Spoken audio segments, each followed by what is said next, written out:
Bonjour à toutes et à tous, merci d'être présents à ce webinaire au cours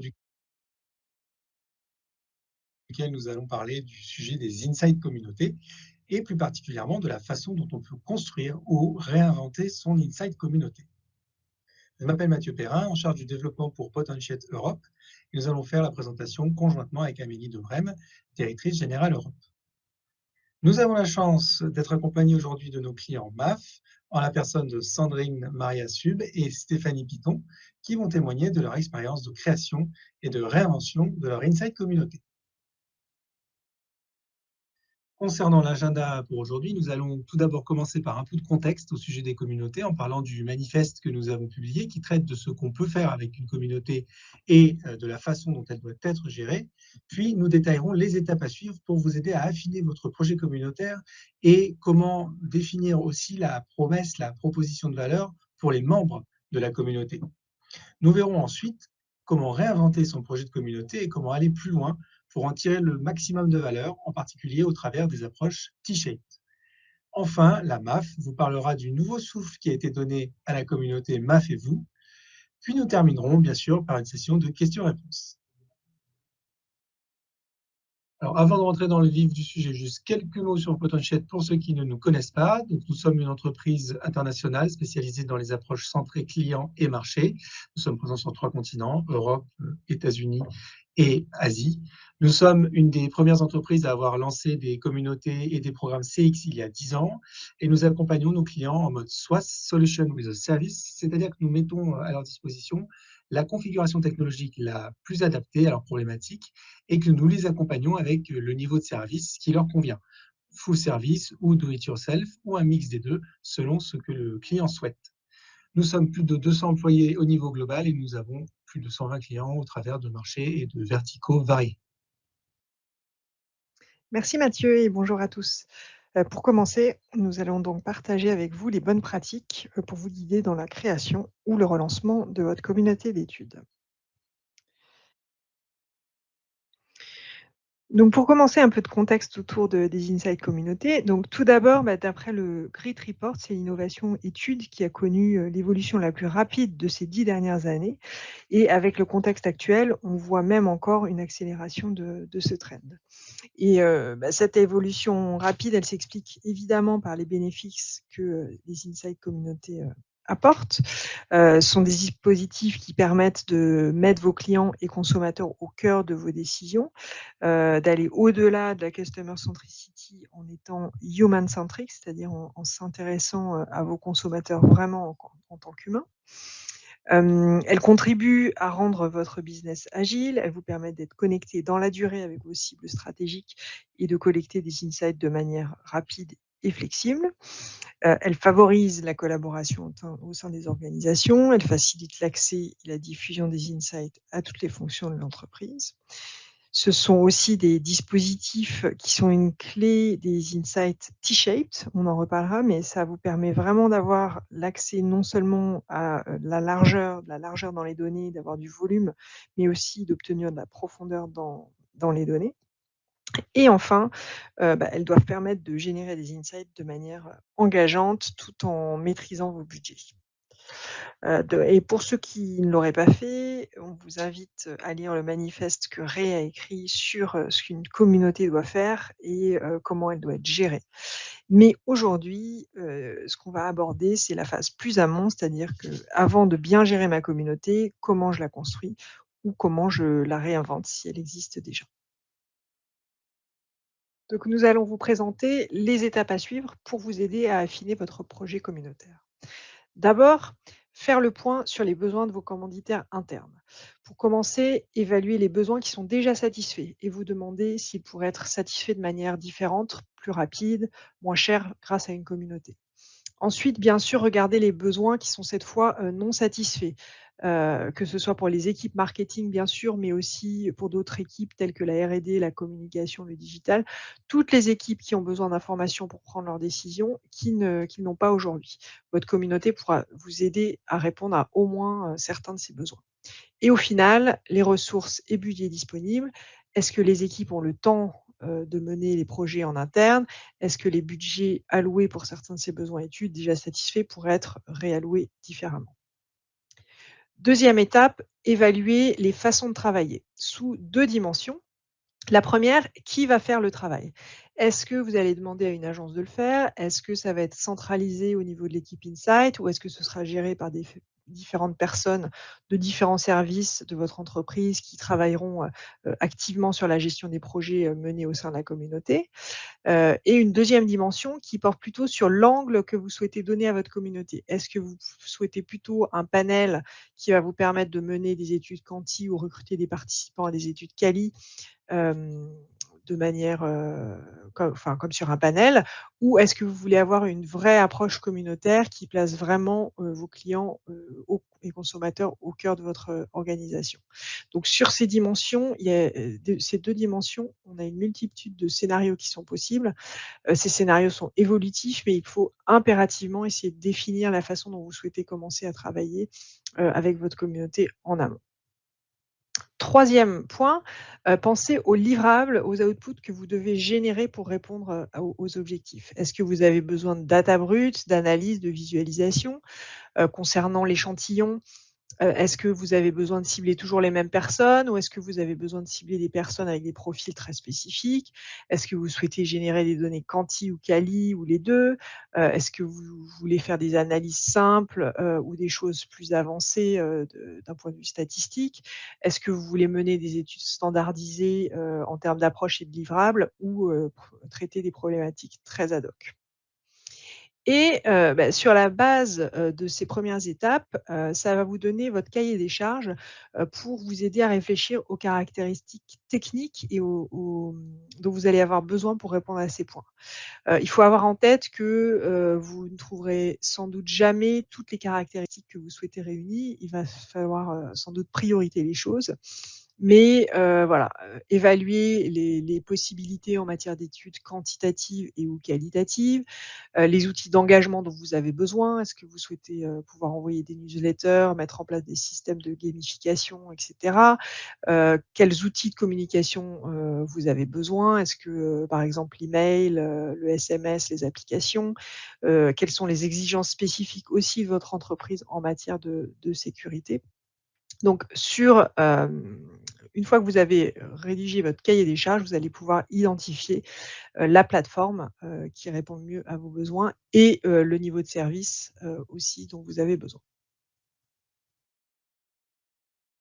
Donc une fois que vous avez, établi votre cahier des charges et sélectionné votre système, vous allez pouvoir passer au concret, à la création de votre communauté et ça passe par 3 étapes clés. D'abord, définir la promesse ou la value proposition de votre communauté, c'est-à-dire ce que vous allez proposer à vos membres en contrepartie de leur temps et de leur contribution, ce qu'ils vont pouvoir retirer de cette expérience. C'est la notion de communauté d'intérêt, que vous pourrez retrouver dans notre manifeste. Il faut que les membres aient un réel intérêt à rejoindre votre communauté. Ensuite, mettre en place votre communauté, d'un point de vue technique.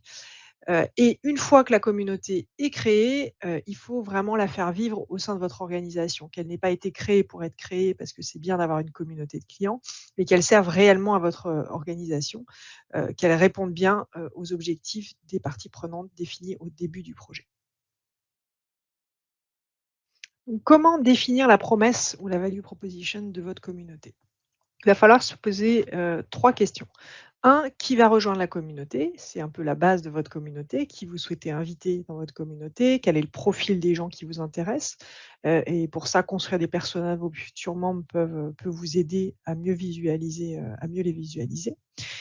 2, qu'est-ce qui les fera rejoindre la communauté? Vous savez qui vous souhaitez inviter, maintenant il faut leur donner envie de rejoindre votre communauté et pour cela, il faut définir ce que vous avez à leur proposer, mettre en avant les bénéfices qu'ils retireront de cette communauté. On ne parle pas ici de bénéfices monétaires, mais de bénéfices tels que l'exclusivité, être un client privilégié de la marque, avoir une influence sur la marque, ses produits, et cetera. Et enfin, qu'est-ce qui va les garder engagés dans la communauté? On est vraiment sur des communautés, long terme qui peuvent durer, plusieurs années. Donc concrètement, c'est comment vous allez concrétiser cette promesse, comment vous allez réaliser ce que vous avez promis. Ça passe par l'élaboration d'un plan d'engagement. Donc par exemple, si vous avez indiqué qu'ils auront une influence sur la marque, il faut prévoir de leur faire des retours réguliers, soit mensuels ou trimestriels, sur les études auxquelles ils ont participé et à quoi leurs retours vous servent.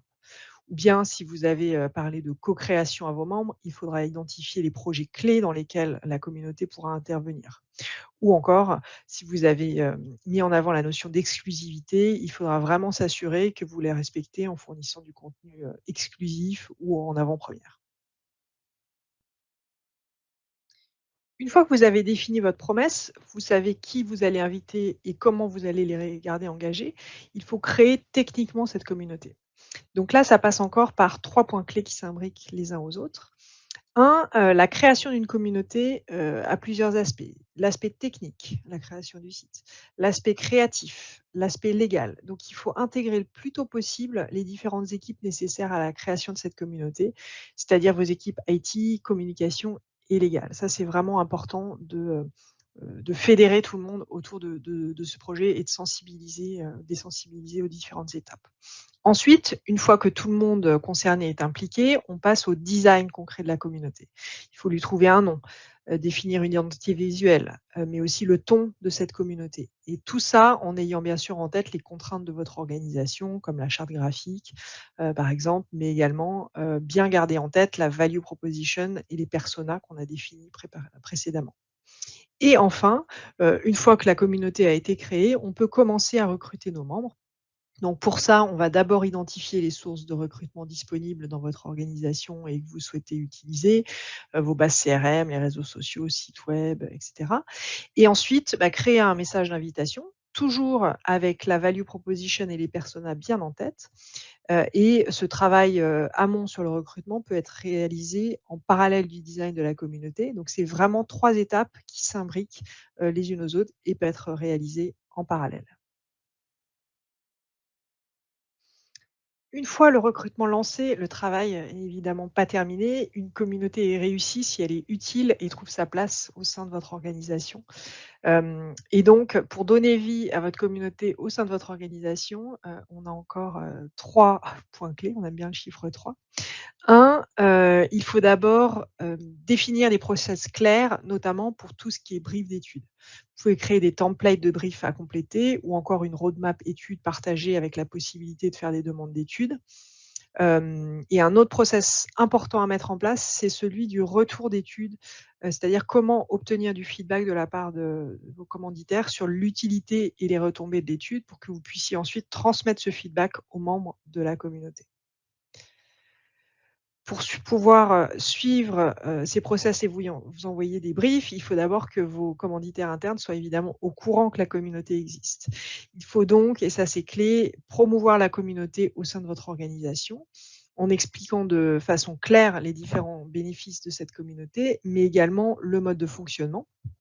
Et c'est une étape vraiment à suivre sur le long terme, c'est-à-dire, que c'est important d'informer vos stakeholders à son lancement, mais il faut aussi faire des, piqûres de rappel régulièrement. On a certains de nos clients qui envoient par exemple des newsletters trimestrielles ou mensuelles avec les derniers insights issus de la communauté, d'autres qui font des réunions mensuelles ou encore des types, des vidéos, courtes, type l'insight du mois, avec toujours le rappel du process pour réaliser une activité sur la communauté.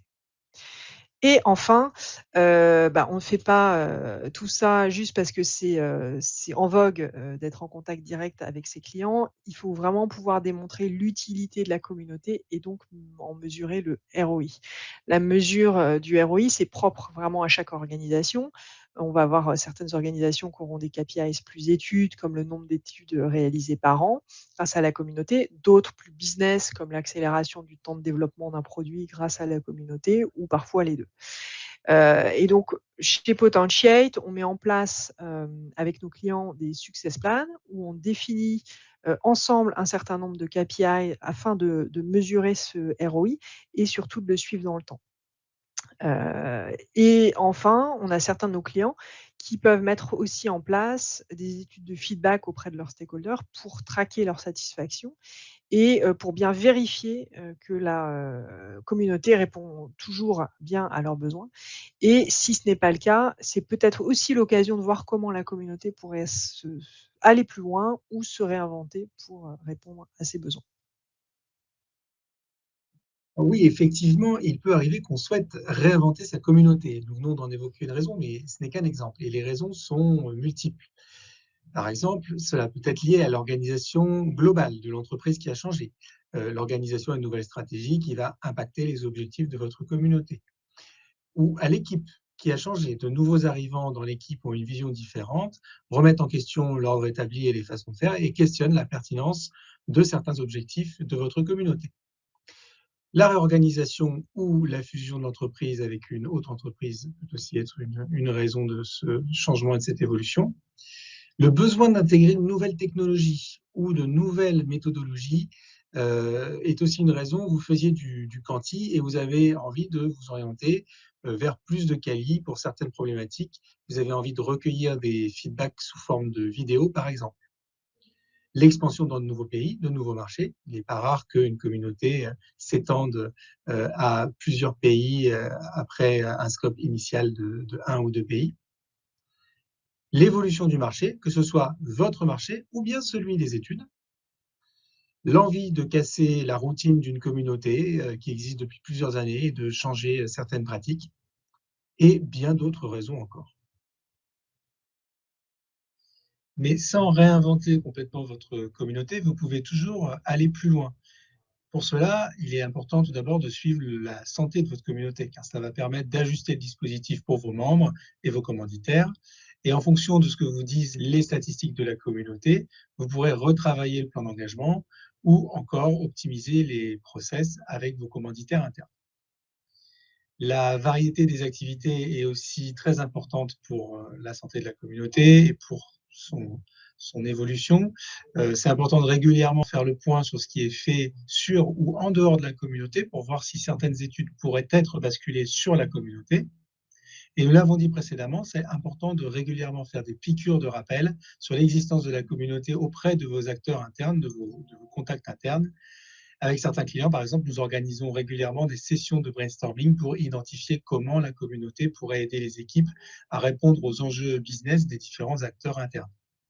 Et nous partageons également régulièrement avec nos clients des use cases pour les inspirer et leur montrer le champ des possibles sur les communautés. Il faut aussi optimiser les process de votre communauté. Il nous arrive très fréquemment, par exemple, de développer des approches templétées, que ce soit en termes de méthodologie ou de livrables, afin de gagner encore en agilité pour certains projets. Enfin, vous pouvez utiliser votre communauté pour générer des insights T-shaped, c'est-à-dire des résultats d'études, des insights qui combinent la largeur et la profondeur d'analyse des données. Les communautés sont un outil très performant pour générer ce type de projet et on va en parler maintenant. Alors, nous allons maintenant voir les différents types d'approches T-shaped qu'on peut mener au sein d'une communauté. Un premier exemple de T-shaped insight qu'on peut générer via une communauté, c'est la combinaison de données d'études et de vidéos. Nous sommes tous familiers avec les données d'études qui vont nous fournir énormément d'informations sur ce qui se passe, mais en revanche, ces données ne nous donnent pas forcément un éclairage réellement humain et réel des choses. Ce sont justement les vidéos ou les enregistrements audio qui vont nous donner accès à ces détails humains. Elles vont nous permettre d'humaniser les données que nous collectons dans les études. Par ailleurs, nous savons et nous voyons chez nos clients que ces vidéos vont également permettre de mieux communiquer les résultats en interne. Quand on mène une étude, nous collectons les données, nous les comprenons de manière mathématique et statistique, et ensuite nous communiquons les résultats à nos commanditaires. Et si par exemple dans un test de produit, les chiffres montrent que ce produit n'obtient pas l'accueil espéré, les commanditaires peuvent être sceptiques et avoir du mal à entendre ces résultats. Mais s'ils voient 3 ou 4 vidéos de personnes déçues par le produit, n'arrivant pas à l'utiliser, ils comprendront bien mieux ce qui se passe et accepteront mieux les résultats. Ce sont donc, dans cette première approche T-shaped, ces vidéos qui vont apporter la profondeur à ce premier T. Un autre exemple d'approche T-shaped, le second sur le slide, regroupe les communautés, mais cette fois avec les big data. Ces big data peuvent être issus de médias sociaux, de données de panel, de données transactionnelles, de données CRM, de cartes de fidélité. Ce sont des données qui sont très nombreuses, très volumétriques, mais qui sont des photographies, des observations et qui n'expliquent pas le pourquoi, le comment on pourrait améliorer ce qu'on voit. Si on observe un phénomène dans les big data que l'on souhaite expliquer, au sein des communautés, on peut très facilement cibler les personnes ayant ce profil ou ayant ce comportement et engager avec elle, au travers de groupes de discussion, d'interviews en ligne ou d'interviews quantitatifs, un dialogue pour creuser et comprendre les choses. Une autre approche T-shaped insight rendue possible par une communauté est celle qui combine l'instantané et le longitudinal. Quand on parle avec quelqu'un qui n'est pas satisfait d'un service, c'est important de comprendre si cette personne est quelqu'un qui est habituellement mécontent ou si c'est quelqu'un qui, au contraire, est plutôt d'un naturel positif, mais qu'on a déçu à un instant T. Et on ne peut pas identifier ce point qu'avec des données instantanées. Il faut pouvoir regarder l'historique de votre relation avec cette personne. Alors évidemment, quand on commence un programme, on collecte des insights instantanés, c'est tout ce qu'on peut avoir, mais plus vous pourrez collecter d'informations dans le temps sur les mêmes personnes, pour voir comment leur comportement et leurs opinions évoluent dans le temps, plus vous pourrez proposer des solutions qui font sens. Les données longitudinales vont permettre d'apporter des clés de lecture et de la profondeur à nos données collectées à un instant T de manière instantanée. Un dernier exemple d'approche T-shaped insight relie cette fois les communautés au programme d'écoute client. En effet, les communautés, on sait qu'on peut vraiment, au sein des communautés, approfondir les choses. On peut jouer sur la longitudinalité des données, on peut faire des analyses quantitatives et qualitatives, on peut recibler des personnes pour leur demander des questions additionnelles très facilement, on peut regarder tout l'historique des données, on peut mener des programmes d'études itératifs. Ce sont des outils très agiles et flexibles. Et si on voit par exemple dans notre programme qu'un groupe de personnes, qu'un profil de personnes est moins satisfait de son expérience avec votre marque, la communauté va nous permettre de comprendre en détail les habitudes et les attentes de ce persona, de cette cible spécifique. Donc, chez Potentiel, nous sommes les pionniers dans la combinaison des approches communautaires et d'écoute client. Pour nous, ces approches sont naturellement complémentaires et on est convaincu vraiment qu'on va dans la bonne direction parce que d'une part, nous avons de nombreux clients qui ont mis en place ces liens et qui en tirent les bénéfices. Et d'autre part, un certain nombre d'entre eux y pensent sérieusement et de nombreux acteurs sur le marché suivent cette direction. Alors, quelle qu'en soit la raison, pour réinventer efficacement une communauté, ça se passe en trois phases. Il convient d'abord de réaliser une évaluation en interne avec vos interlocuteurs en suivant les mêmes étapes que pour la création d'une communauté, celles détaillées par Amélie en début de webinaire. Puis, il faut adapter la communauté aux nouveaux besoins et objectifs selon ce qui a été défini à l'étape d'évaluation. Alors, ça peut être assez subtil comme l'intégration de nouveaux sujets ou de nouvelles méthodologies, mais ça peut être aussi une refonte complète de la communauté avec même un changement de plateforme. Enfin, il convient de relancer la communauté, soit uniquement en interne, lorsqu'il s'agit simplement de la réorientation des objectifs ou de l'intégration de nouveaux sujets d'études, mais également parfois en externe auprès des membres lorsqu'il s'agit d'une refonte complète, c'est-à-dire avec un impact visible pour les membres, un changement d'identité visuelle, un changement de plateforme ou encore de la proposition de valeur aux membres. Pour terminer, une de nos recommandations lorsque vous avez une communauté est de réaliser une évaluation interne de votre communauté régulièrement, tous les 2 ou 3 ans, pour vous assurer que celle-ci correspond toujours aux objectifs de votre organisation. C'est d'ailleurs pour ça que nous mettons en place chez Potential un success plan avec chacun de nos clients, pour que nous ayons tous les objectifs de la communauté en tête et pour se challenger régulièrement. Vous savez à présent les grandes étapes pour créer et réinventer votre communauté. Je vais donc laisser la parole à Sandrine et Stéphanie de la MAF qui vont partager avec vous leur expérience avec la communauté client MAF et vous. Bonjour à tous. C'est avec plaisir que je partage avec vous notre retour d'expérience autour de notre communauté client MAF et vous. Alors, pour commencer ce témoignage, je vais vous présenter rapidement notre service études marketing chez MAF.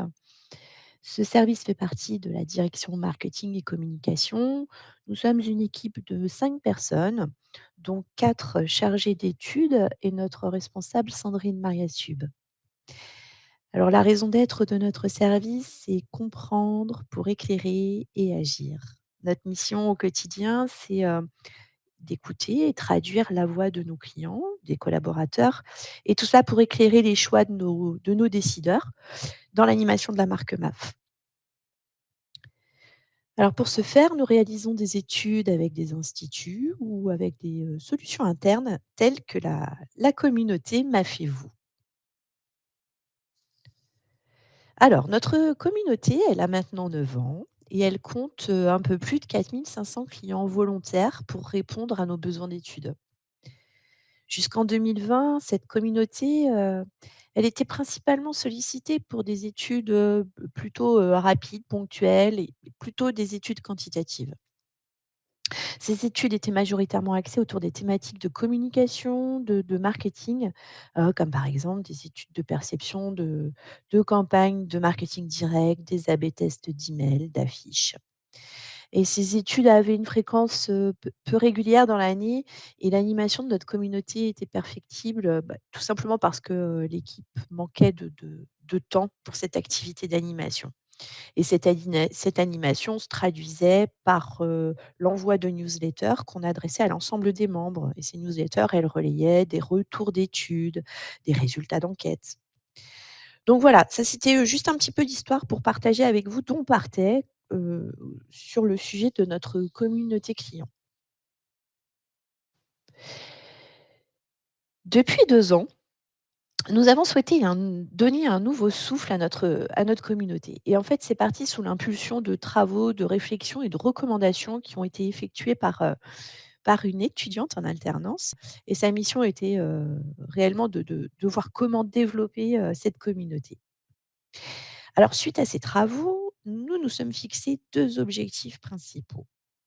Le premier objectif, c'est de fidéliser les membres pour développer leur niveau d'engagement et ainsi les inciter à répondre à nos sollicitations. Alors pour cela, nous avons identifié 2 leviers. Tout d'abord, par la diversification pardon, des thématiques de nos études. Sortir du champ des études liées à la communication. Ensuite, le deuxième levier concerne l'animation de la communauté et là, l'idée, c'est de pousser davantage de retours d'enquête avec des résultats, ainsi que des éclairages sur les décisions prises par MAF suite aux différentes études réalisées. Alors, il est important de noter que ces 2 leviers, en fait, sont de réelles attentes de nos clients. En effet, lors des travaux d'investigation, nous les avons interrogés, nos membres, pour savoir quelles étaient leurs demandes, leurs souhaits et ces 2 points sont fortement ressortis. Maintenant le deuxième objectif, eh bien, c'est de proposer cette solution d'étude à plus grande échelle au sein de l'entreprise. Donc ça passe par, vraiment la promotion de notre, communauté MAF et vous et pour ce faire, on a réalisé une petite, présentation, sous forme de vidéo, donc qui présente la communauté, à quoi elle ressemble, à quoi elle peut servir et comment on peut répondre aux différents besoins d'études.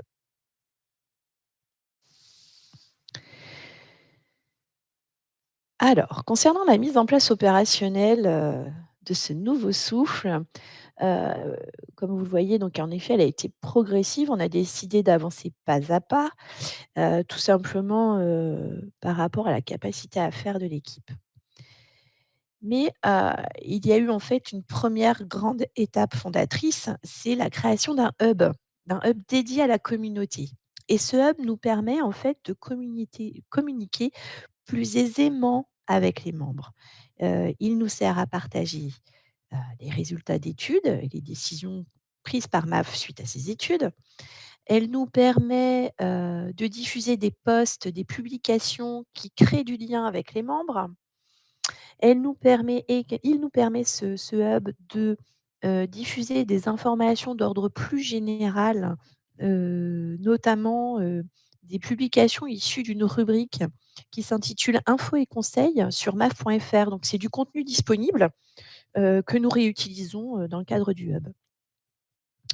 Ce hub, nous permet, de créer vraiment plus facilement et de façon plus régulière des newsletters que nous envoyons en fait à l'ensemble des membres et nous allons voir, juste après à quelle cadence. Et enfin, ce hub nous permet d'animer plus facilement, les incentives que nous pouvons mettre en place. Alors, chaque année, on réalise un success plan avec les recommandations de Potentiate et ce success plan, il s'articule autour de 2 grands axes. Le premier, c'est le pilotage des études que nous souhaitons mener tout au long de l'année.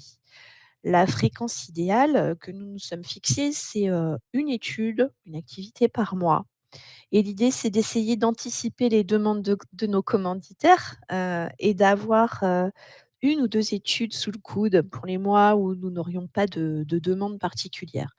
Alors ce qui est important de noter également, c'est que dans nos objectifs, on souhaite, développer, vraiment beaucoup plus, d'études qualitatives avec la communauté et l'idée, c'est de travailler en co-construction avec nos membres, sous forme de forums ou de missions communautaires.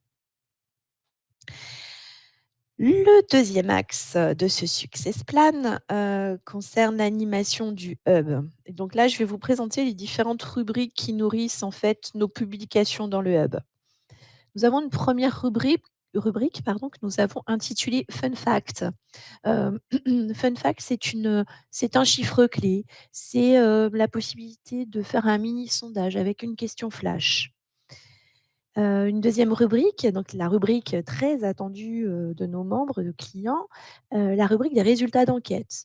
On peut également y faire, quelques réponses et des verbatim et juste une précision concernant les résultats d'enquête, en fait, ce que nous diffusons, ce sont, les enseignements généraux et bien sûr, on ne diffuse pas l'entièreté des résultats de l'enquête. Une autre rubrique, What's next? C'est une appellation interne. C'est donc dans cette rubrique que nous diffusons, les informations, qui mettent en avant les actions que MAF a mises en place suite aux études réalisées avec la communauté. Enfin encore une autre, rubrique, les coulisses MAF. Donc là, on est plutôt dans des informations d'ordre général qui concernent MAF, un petit peu plus interne. Vous verrez un exemple, juste après. La rubrique, infos et conseils, donc avec, comme je vous le disais tout à l'heure, des informations plus d'ordre, général, plus d'actualité, qu'on retrouve sur la rubrique maf.fr. Et donc, vous voyez toutes ces rubriques, on essaie de les alimenter à hauteur d'un post par mois et ce qui nous permet de constituer notre newsletter qui reprend en fait l'ensemble des derniers posts que nous avons réalisés dans le mois et que nous adressons donc à tous nos membres. Alors pour être un petit peu plus concrète sur ces rubriques, je vous ai mis quelques exemples en fait. Alors un premier exemple qui concerne le fun fact. Là en fait c'est un post sous forme d'infographie. Nous avons communiqué en fait sur le bilan de la communauté, 2021 sous forme de chiffres. Alors vous voyez par exemple, c'est 4 604 membres, en 2021, 10 activités proposées, 8 newsletters envoyées. 3 minutes, c'est la durée moyenne de réponse à nos études et cette communication, bien sûr, nous a permis de remercier les membres pour leur engagement à nos côtés. Maintenant, un autre exemple, de la rubrique, coulisses MAF. Alors, là, en fait, afin de créer du lien entre la communauté, et un peu plus de proximité entre la communauté et notre équipe, donc du service études marketing, nous avons décidé de présenter les membres du service. Alors, en effet, tout ce que les clients connaissaient de nous se résumait en gros à nos prénoms, en signature, des emails d'invitation, de participation à nos études. Alors, en fait, on s'est dit: «Bah, chaque mois, on va présenter une personne de l'équipe sous un angle, un peu léger». D'ailleurs, vous voyez, nous nous sommes créés des avatars, pour l'occasion. Et donc chaque membre de l'équipe explique ce qui le motive le plus dans l'exercice de sa fonction de chargé d'études et on en profite pour passer un petit message personnalisé aux membres de la communauté. Un troisième exemple, qui concerne cette fois-ci la rubrique retour d'études.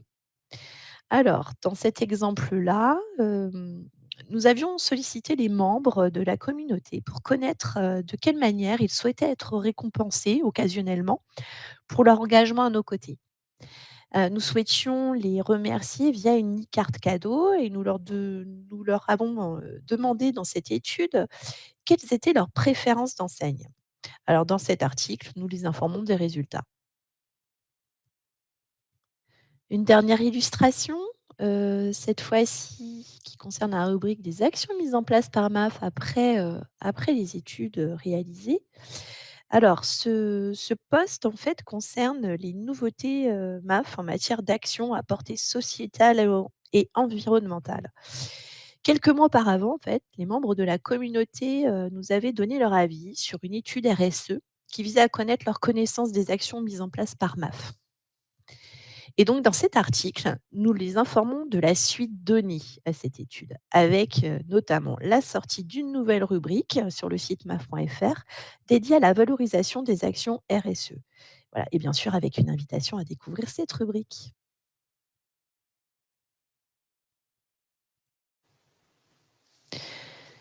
Alors pour conclure, cette communauté pour nous, c'est un véritable outil, que nous souhaitons développer. Nous en faisons la promotion régulièrement en interne, auprès de toutes les directions, de MAF, notamment auprès des directions qui connaissent un peu moins cette communauté. Et notre ambition, c'est vraiment d'alimenter, un cercle vertueux, heu, qui, alors en effet, en servant davantage les besoins en interne, au sein de l'entreprise, eh bien cela va permettre de diversifier nos thèmes d'études, nos designs méthodologiques avec, du quanti, du quali et ainsi cela va permettre de nourrir l'engagement des membres de la communauté MAFEVO. Alors un autre point aussi important que je souhaitais partager avec vous, c'est que l'animation de la communauté, elle est vraiment au cœur de l'activité du service. Alors aujourd'hui, on a, 2 personnes de l'équipe qui sont plutôt en lead, sur ce sujet, notamment sur la partie pilotage et l'animation de la communauté. Mais il est important de préciser que cette animation, c'est l'affaire de tous, en fait. Tout le monde dans l'équipe est concerné et impliqué. Tout le monde, chaque personne de l'équipe est amenée à, rédiger des posts, à publier des posts, à bien sûr faire des études, dans le cadre de la communauté. Alors nous avons mis en place donc ces nouvelles actions et ce nouveau success plan depuis plusieurs mois. Aujourd'hui, les tendances, sont plutôt très positives sur l'engagement des clients. Ça reste à confirmer bien sûr dans le temps parce que nous n'avons pas encore tout mis en place. Mais ce qu'on peut constater, c'est que la tendance semble vraiment montrer que le nombre de vues des posts augmente dès lors que nous communiquons sur des retours d'études et des retours d'action. Et ça, c'est comparativement à des publications qui sont plutôt d'ordre général du type, infos et conseils, par exemple. Et ça, on le constate également sur les taux de clics dans nos newsletters. Voilà, donc les résultats sont très encourageants pour la suite.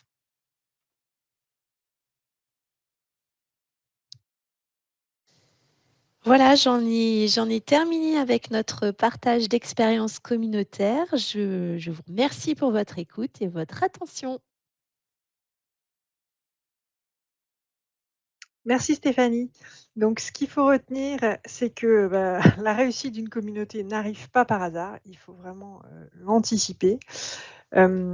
Suivez les différentes étapes pour, organiser la création ou réinventer votre, communauté. On a essayé de vous lister ici, les étapes de manière, claire pour vous aider à affiner, et à gérer votre projet communautaire. En commençant donc par évaluer les besoins, ça c'est vraiment le point clé, et notamment les budgets et ressources. En organisant les choses, de façon à ce que, bah, votre communauté réponde à ses besoins. En sélectionnant évidemment, en s'appuyant sur le bon outil avec le bon niveau de service, toujours en ayant, en tête de répondre à ses besoins. Et puis, comme on vous l'a dit, de revoir ces étapes de manière, régulière, de vous challenger régulièrement pour aller plus loin avec, votre communauté.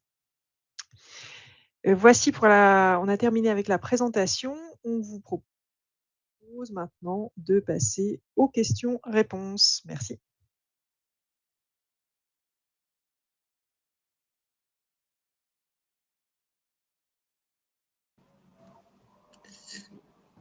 Voilà, n'hésitez pas à poser vos questions dans le chat. Nous sommes là pour y répondre.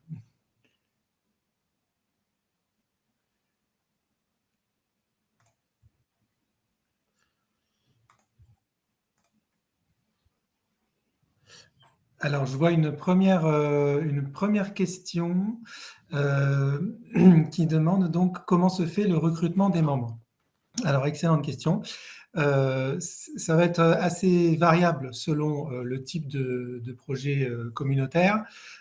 Si on part de base clients, donc certains clients comme des distributeurs ou d'autres ont énormément de bases, on va donc préparer tout ce qu'il faut pour assurer le recrutement, l'email d'invitation, le visuel, la plateforme, le site web, le pitch entre guillemets pour convaincre les gens. Et on peut, par exemple, mettre un HTML à disposition qui va partir des bases du client pour le premier envoi, pour le recrutement uniquement. Les personnes vont s'inscrire en opt-in, en double opt-in, et vont ensuite être sur la plateforme communautaire et vont pouvoir être adressées pour ceux qui sont inscrits. Dans le cas de recrutement externe, c'est-à-dire ceux qui ne sont pas sur des bases clients, dans ce cas-là, le client va nous demander à nous, Potentiate, d'organiser le recrutement externe. C'est le cas de certains clients de grande consommation ou des médias ou de la santé qui n'ont pas forcément des bases clients à eux. Et donc, dans ce cas-là, on va travailler en partenariat avec des spécialistes, alors soit par réseaux sociaux, soit sur des bases partenaires affiliées, pour trouver les cibles que souhaitent trouver les clients. Et parfois, c'est mixte. Parfois, le client a certaines cibles dans ses bases, donc on n'a pas besoin d'aller les chercher en externe. Et parfois, il y a une partie de la cible qui n'y est pas, et donc il faut assurer le recrutement en externe de notre côté.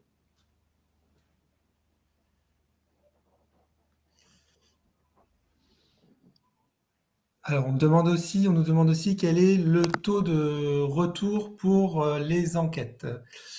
Amélie, est-ce que tu veux répondre? Si tu m'entends? Non, c'est pas grave. Alors, le taux de retour pour... Tu m'entends, Amélie? Oui, Ah, j'ai bon, entendu. Moi, si vous m'entendez.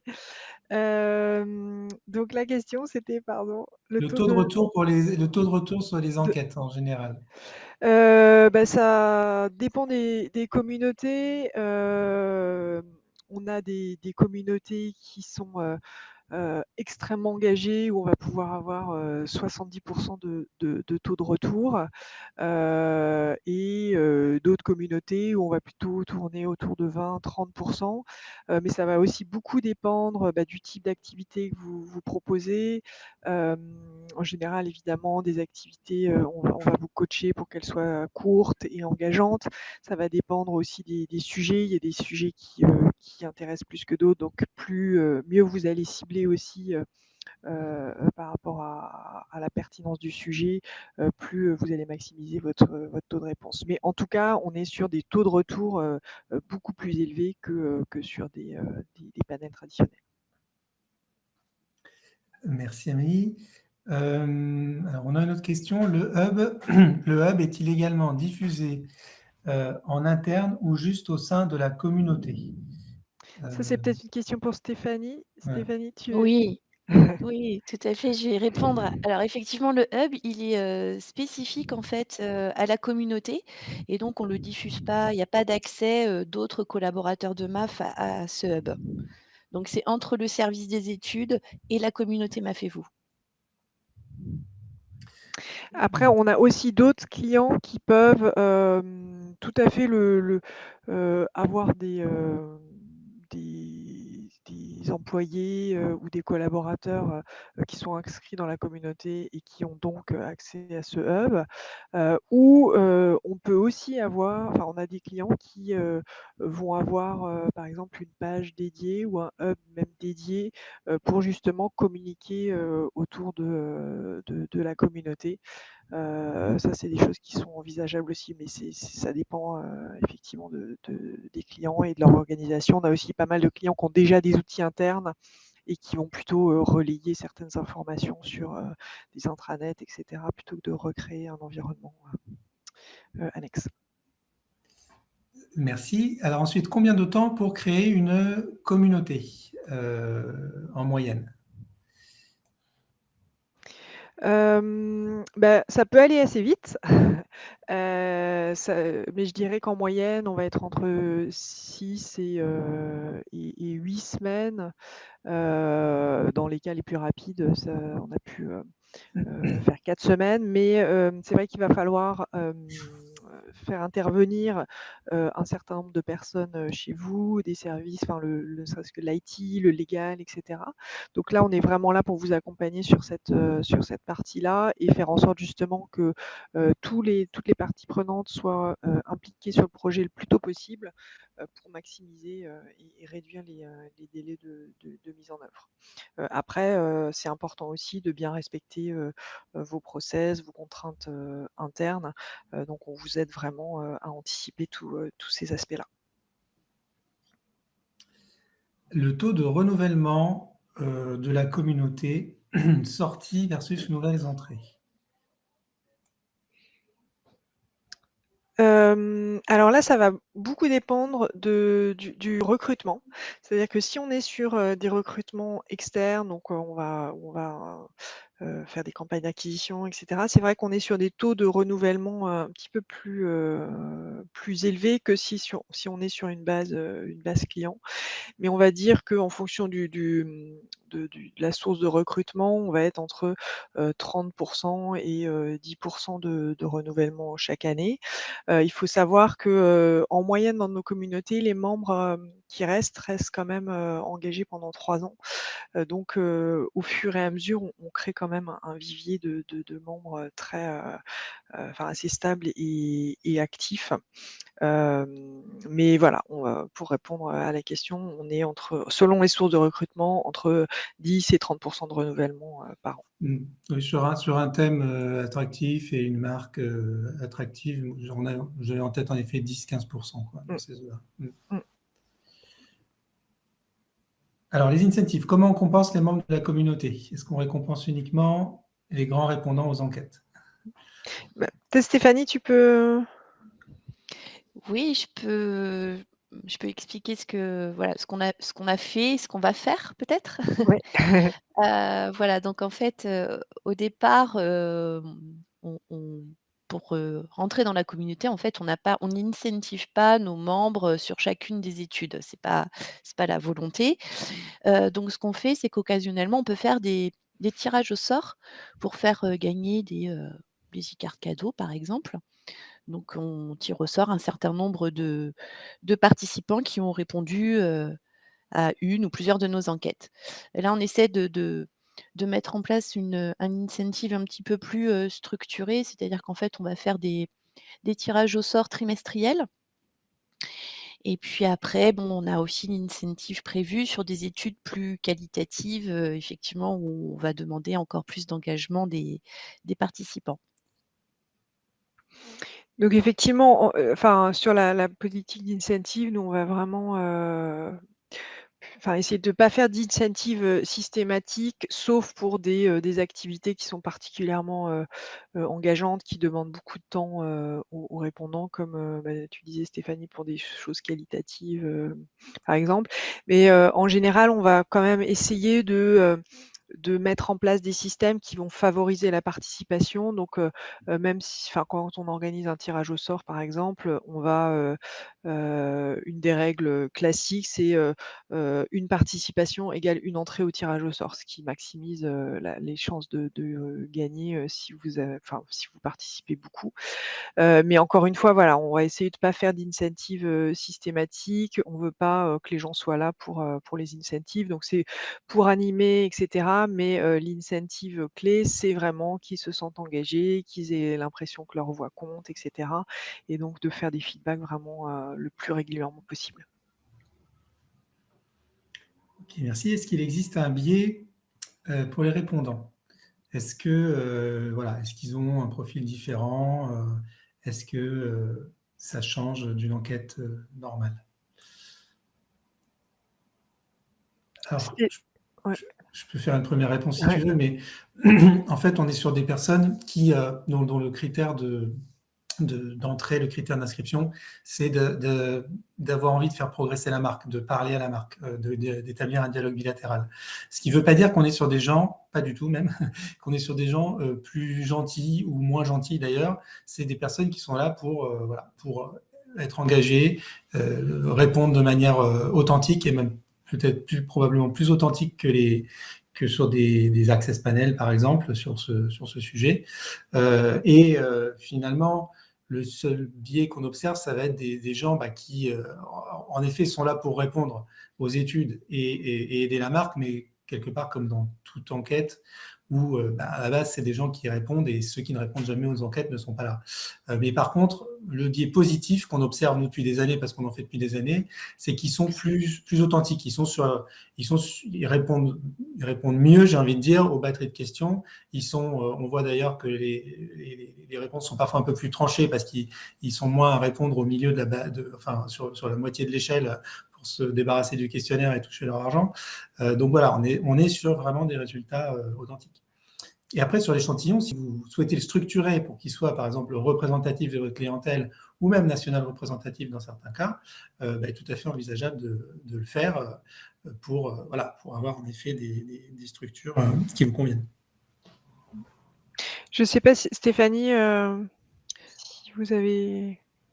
Eh bien, en fait, Mathieu a très bien expliqué. En tout cas, nous, c'est ce qu'on fait. On essaie, dans le recrutement, de se rapprocher au maximum de la représentativité de notre portefeuille de clients. Et puis, oui, je confirme, dans les verbatim, on voit bien que nos membres sont très cash, en fait. Donc, voilà, donc quand ça va pas, ils nous le disent aussi. Voilà, donc oui, on a des échanges plutôt, en tout cas des retours qui semblent assez authentiques, ouais. Merci beaucoup, Stéphanie. Ensuite, il y en a... Attendez, excusez-moi, je reprends la question. Si les clients vous sont très fidèles dans la durée, ne craignez-vous pas d'avoir des résultats un peu biaisés qui seraient trop favorables à vos actions? On vient un peu de répondre à ça. Ouais. La réponse, c'est non. Ils ne sont pas plus favorables du tout. Ils sont plus objectifs, je dirais. Alors, à s'adapter à une clientèle de professionnels, il y avait une autre question, B2B. Est-ce que ça peut être B2B aussi? Je réponds rapidement, short answer, oui, tout à fait. Il faut simplement, dans ce cas-là, prendre le bon angle pour le community management et l'engagement des cibles. Parce qu'autant sur du grand public, voilà, on a des techniques qui peuvent éventuellement s'appliquer un petit peu à différents secteurs. Autant sur les professionnels, on observe qu'entre un chapiste, un restaurateur et un autre, évidemment, ils n'ont pas les mêmes centres d'intérêt. Et donc, il faut vraiment bien travailler la stratégie d'engagement et en particulier les feedbacks que vous allez leur faire pour les motiver et pour les engager. Mais c'est tout à fait envisageable. Amélie ou Stéphanie, je vous laisse compléter. Non, rien de plus, Mathieu, par rapport. C'était non, très bien. Il y avait une question, Mathieu, sur est-ce qu'on communique sur votre communauté auprès de vos clients avant le recrutement? Ça dépend vraiment des clients. Il y en a qui, enfin, souvent, on va recruter sur la base CRM. Donc, quelque part, quand on communique, on explique bien le principe, mais on communique directement sur la base. Donc, il n'y a pas forcément besoin. Après, sur des sites B2B, par exemple, ça peut avoir un intérêt. On a un client qui, effectivement, a demandé à ses conseillers clientèle de sensibiliser les gens avec qui ils sont en relation sur le fait qu'ils vont recevoir une invitation à faire partie d'une communauté. Donc ça, voilà, c'est vraiment au cas par cas, en fonction du secteur, du profil qu'on souhaite recruter, etc. Et là encore, on étudie ça ensemble pour vous accompagner et trouver la solution qui va effectivement maximiser le taux d'inscription à la communauté. Et il y a une question intéressante aussi sur entre guillemets, l'éventuel biais sur la séquence des projets. C'est-à-dire, est-ce que si des clients ont déjà répondu à certains sujets ou à beaucoup d'études dans les mois ou les semaines précédentes, est-ce que s'ils sont ciblés, ça risque pas d'être de biaiser les autres études, les études suivantes. Alors, c'est vrai c'est pour ça qu'on est là aussi, hein, c'est pour, dans le Success Plan et le Community Management, vous aider à bien séquencer les projets, à pas épuiser, bien entendu, les membres, et puis à les séquencer intelligemment. En réalité, cette problématique-là, on n'y est pas très souvent confronté, parce que les sujets sont quand même assez variés. En réalité, on n'observe pas vraiment de biais inter ou intra-études, j'ai envie de dire. Alors évidemment, par contre, si vous avez fait une étude où vous avez, par exemple, testé un concept A en mars et que vous voulez surtout pas que les gens qui ont testé ce concept s'en rappellent en juillet, bon, il vaut mieux diviser la communauté en deux. Dans ce cas-là, c'est tout à fait faisable. Tester le concept A en mars et puis le concept B auprès de gens dont vous ne voulez pas qu'ils aient vu le A le mois suivant. Donc ça, c'est de la logique, on va dire, et c'est un petit peu la même logique que dans sur n'importe quelle autre base panel, on va dire. Il faut faire un peu attention à ça. Mais c'est pas très fréquent qu'on soit si confronté à cette problématique.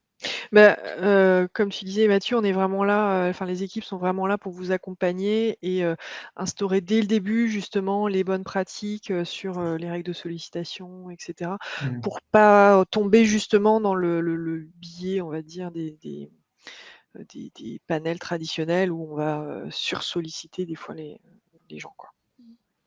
Oui, et puis si je peux compléter, Bien sûr. Amélie, effectivement, alors pour notre communauté en tout cas, chaque année vous réalisez pour nous une étude de satisfaction, auprès des membres et notamment on va prendre le pouls de cette pression d'études dans cette étude-là, en leur demandant si effectivement ils avaient la sensation d'en recevoir trop des sollicitations, pas assez ou voilà.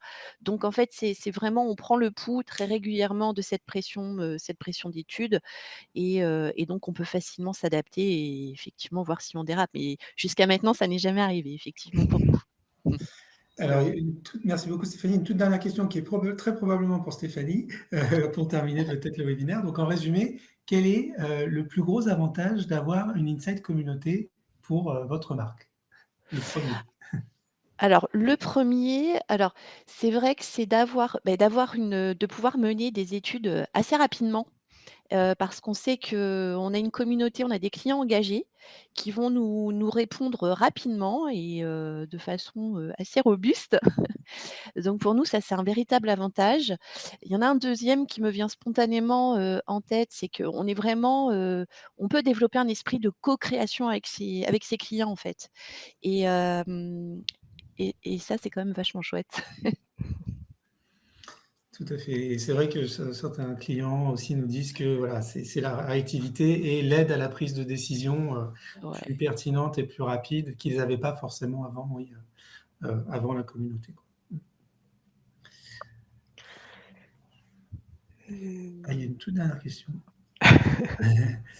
Alors, en complément, la mise en place de communautés de collaborateurs peut-elle permettre de favoriser l'engagement des troupes en vue de mieux diffuser la culture client? Je dirais oui. Enfin, on a effectivement des clients qui vont, inviter des collaborateurs, dans leur communauté pour aussi qu'ils puissent, être exposés, au type d'études qu'ils peuvent faire et cetera. On a tout à fait la possibilité de flaguer ces gens, par exemple, et de les exclure de l'analyse, et ça permet effectivement de participer à la diffusion et comme on le disait aussi, ça fait partie de l'accompagnement et on peut vous aider aussi, à créer des newsletters internes par exemple, à vraiment, partager au maximum tout ce qui se fait dans cette communauté pour, créer des réflexes, d'impliquer le client, de les mettre au cœur des décisions, et comme vous disiez, diffuser la culture client. Merci beaucoup. S'il n'y a pas d'autres questions, je pense qu'on en a terminé. On a un peu débordé, mais voilà. J'espère que ça a été utile pour tout le monde.